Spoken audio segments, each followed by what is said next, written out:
Where in the Torah do we find an example of the worst possible argument? It's in Parshat Korach.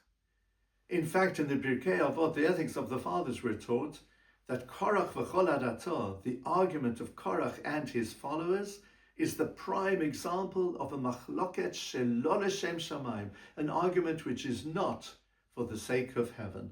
And the reason for this was, Korach contended with the leaders of our people, Moshe and Aharon, but instead of debating the issue at hand, instead he strove to demonize his opponents. Now, fascinatingly, in the Mishnah, we're told that this is an example of an argument which is not for the sake of heaven, and it's Korach v'chol adato, Korach and his followers. Surely it should have been Korach versus Moshe and Aharon.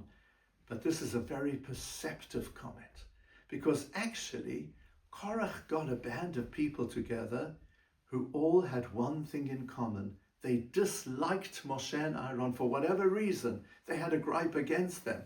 In actual fact, within their own ranks, they were adversaries. And this so often happens in life, that people gang together because they have a common enemy, but they themselves actually are not like-minded.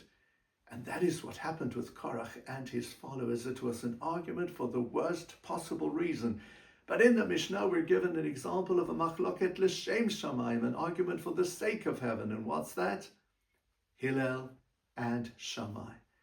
And there, our sages teach us that Hillel and Shammai were fierce opponents with regard to what halakha should be, but they always treated each other with respect. In fact, they always quoted the view of the other together with their own. And socially, they got on well together, and they married into each other's families, because what mattered to them was the issue at hand, the substance of the argument, as opposed to an attack on the people who opposed them.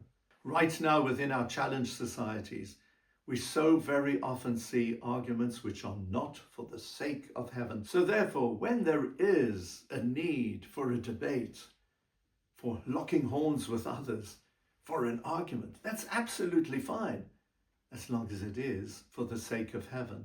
And that is why in our Parsha, the Torah gives us one of the 613 commandments, V'lo tiyeh keKorach v'chol adato. We should never be like Korach and his followers. Shabbat Shalom.